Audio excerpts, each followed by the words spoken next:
Good evening students. हम लोग solid states में पढ़े थे पैकिंग्स इन सॉलिड्स, ठीक है। अब नेक्स्ट वीडियो हम लोग देखेंगे, यहाँ वॉइड्स पढ़ेंगे। वॉइड्स क्या होता है सर? नाम से ही पता चल रहा है वॉइड्स का मतलब होता है एम्प्टी स्पेस, कि कोई भी क्रिस्टल लैटिस में कितना वॉइड्स होंगे। एटॉमिक वॉइड्स कहने का मतलब देखिए, सपोज दैट कोई भी क्रिस्टल लैटिस है सर, ये है मेरा क्रिस्टल लैटिस है, तो इसमें एटॉमिक अरेंजमेंट होगा, एटम्स का अरेंजमेंट होगा, तभी तो इसका स्ट्रेंथ अच्छा होता है ना। और भी सारे प्रॉपर्टीज टिके हुए होते हैं। ये कंस्टिट्यूएंट पार्टिकल्स के अरेंजमेंट, तो ये जो कंस्टिट्यूएंट पार्टिकल्स हैं, ये पर्टिकुलर पार्टिकल, तो ये तो जितना जगह को ऑक्यूपाई करना रहता है क्रिस्टल में वो उतना करेंगे।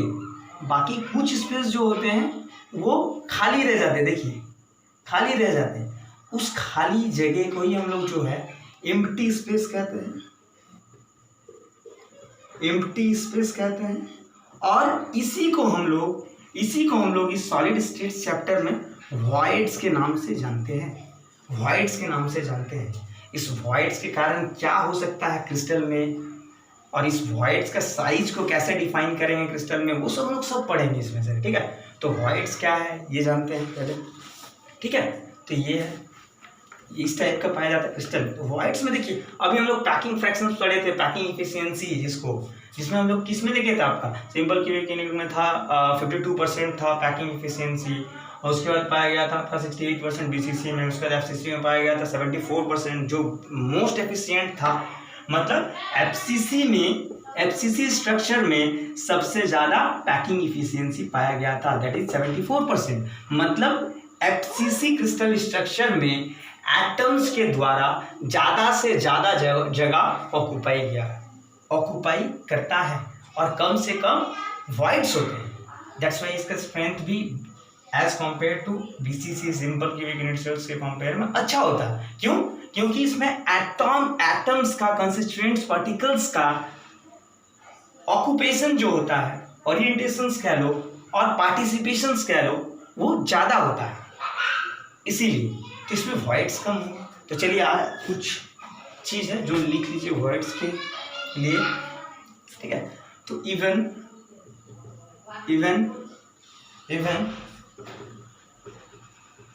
in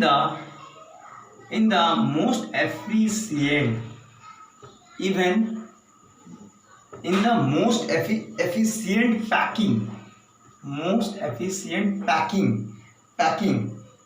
पैकिंग दैट इज कहाँ पाया जाता है? सीसीपी और एचसीपी क्रिस्टल जो था, हम क्या बोले थे, ये it is a symmetrical of FCC structure. HCP याद रखिएगा सर, इज ओनली कितना होगा सर?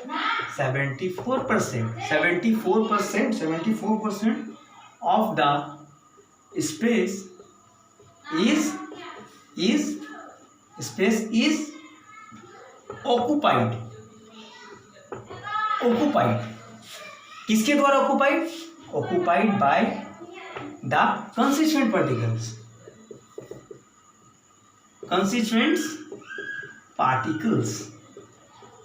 पार्टिकल्स ऑफ किसका? ऑफ सॉलिड, ठीक है। एफसीसी में 74% सबसे ज्यादा एफिशिएंट होता है, सबसे ज्यादा पैकिंग इफिशिएंसी होता है, एचसीपी में पाया जाता है, जिसको एफसीसी स्ट्रक्चर कहते हैं, ठीक है। तो इसमें वॉइड्स कम होगा, तो रेस्ट स्पेस जो बचा हुआ 74% तो ऑक्यूपाइड स्पेस है, और सर जो बचा हुआ 26% है वो क्या होगा? रेस्ट ऑफ द स्पेस जो होगा क्रिस्टल में, रेस्ट ऑफ द स्पेस जो होगा वो क्या होगा? Rest of the space is empty and इसी एम्प्टी को and this rest and this empty space is known as voids, ठीक है। इसी खाली जगह को हम लोग voids के नाम से जानते हैं। और तीसरा पॉइंट क्या कह सकते हैं? तो इस voids का साइज को भी तो डिफाइन करना पड़ेगा। तो कैसे साइज को डिफाइन करेंगे? तो देखते हैं, एक रेडियस रेशियो नामक एक टर्म आता है। The size of these voids of these voids in crystal will expressed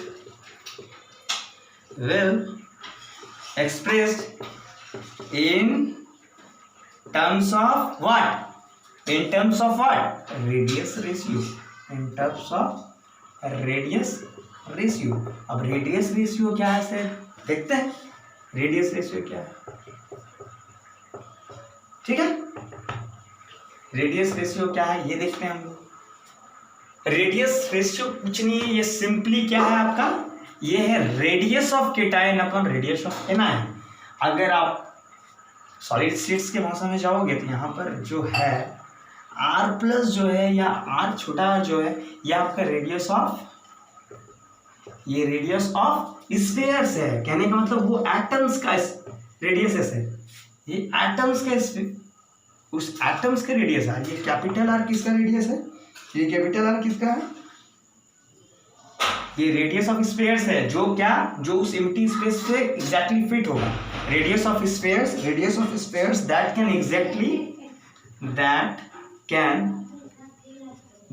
exactly fit into these voids.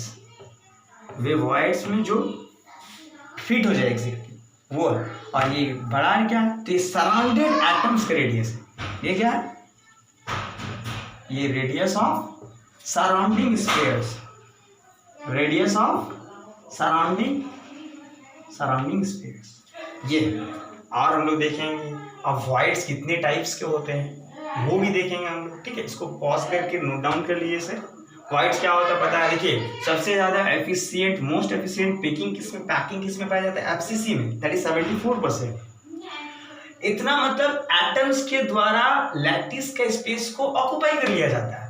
और जो बचे हुए स्पेस जो है जिसको हम लोग एम्प्टी स्पेस कहते हैं, उसी एम्प्टी स्पेस को हम लोग voids के नाम से जानते हैं सर. voids को नाम के जानते हैं. यही voids का साइज को हम लोग डिटरमाइन करते हैं in terms of radius ratio that is radius R plus upon R minus, that is radius of cation और रेडियस ऑफ एनायन. या फिर आप ये भी कर सकते हो radius of spheres that can exactly fit into this voids. And ये कैपिटल है रेडियस ऑफ सराउंडिंग स्फीयर्स. अब रेडियस रेशियोज के टर्म में हम लोग देखेंगे कि रेडियस रेशियो अगर कुछ रेंज होता है जैसे 0.225 टू 0.48 तो एफसीसी होगा. किस स्ट्रक्चर बताएगा वो आपका इस रेशियो बहुत मैटर करता है सर. इसमें आप क्रिस्टल स्ट्रक्चर को डिफाइन कर लोगे इसके हेल्प से, इस रेडियस रेशियो वाले टर्म हम पढ़ेंगे आगे. उसके बाद अब पढ़ेंगे हम लोग voids कितने टाइप्स के होते हैं. voids कितने टाइप्स के होते हैं. voids हम लोग देखेंगे आपका बहुत तरह के voids होते हैं, जैसे ट्राइगोनल voids हो गया, टेट्राहेड्रल voids हो गया, आपका ऑक्टाहेड्रल voids हो गया. 3 तरह का मेनली voids पढ़ना है. Trigonal voids, tetrahedral voids, octahedral voids. ये सब क्या है अभी देखते हैं थोड़ा सा. पहला देखेंगे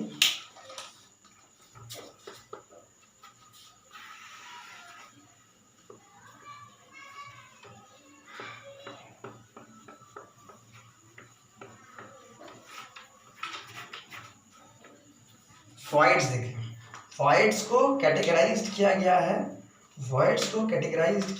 आपका 3 टर्म में. voids को कैटेगराइज्ड किया गया है 3 category. First one is trigonal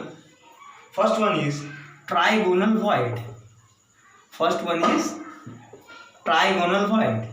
second one is tetrahedral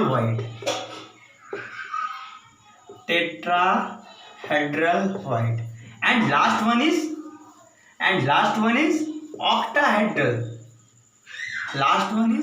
octahedral void.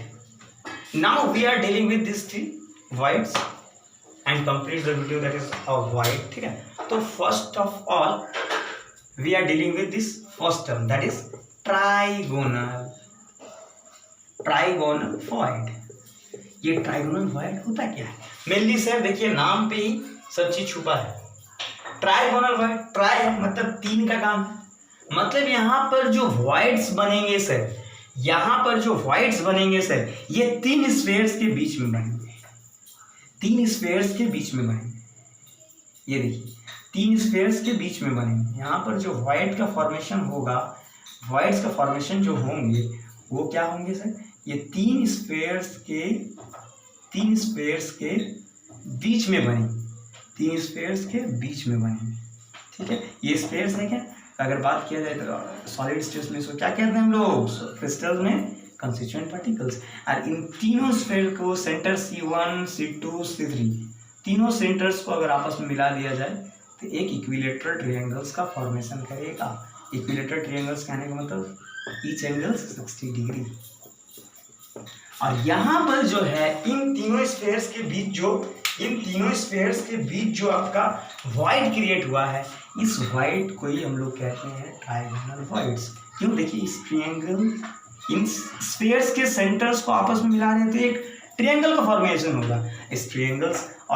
इस ट्रायंगल्स के अंदर में ही तो पाया जा रहा है ये एम्प्टी स्पेस, दैट्स व्हाई इसको हम लोग ट्रायगोनल वॉइड्स के नाम से जानते हैं, दैट इज ट्रायगोनल वॉइड। अच्छा, अगर इस टाइम में आप लोगों को कोऑर्डिनेशन नंबर मैंने पढ़ा है, इस वॉइड से अगर कोऑर्डिनेशन नंबर पूछा जाए तो कितना होगा, कितना होगा, कितना होगा, the coordination number of trigonal void कितना होगा। कोऑर्डिनेशन नंबर मतलब क्या, कि वो कितने नेबरिंग एटम्स के कांटेक्ट में है। तो देखिए 1 2 3 एटम्स के कांटेक्ट में, दैट्स व्हाई इस केस में जो है ट्रायगोनल वॉइड का कोऑर्डिनेशन नंबर कितना होगा, 3 होगा। कितना होगा, 3 होगा। क्यों, क्योंकि 3 नेबरिंग एटम्स के कांटेक्ट में है, ठीक है। और ये वॉइड्स कहाँ बनते हैं, तो 3 स्फेयर्स के बीच में बनते हैं, 3 स्फेयर्स के बीच में बनते हैं। तो कैसे लिखेंगे, it is formed between 3 spheres in a crystal is known as trigonal void। इसका कोऑर्डिनेशन नंबर कितना होता है, 3 होता है, ठीक है। अब नेक्स्ट वीडियोस में हम लोग देखेंगे कि ये टर्म टेट्राहेड्रल टर्म्स और ऑक्टाहेड्रल टर्म्स, ये दोनों टर्म बहुत इंपॉर्टेंट है सर, नेक्स्ट वीडियोस में आपको क्लियर किया जाएगा, ठीक है। Thank you. नोट डाउन कर लीजिए, वीडियो को पॉज करके आराम से सर।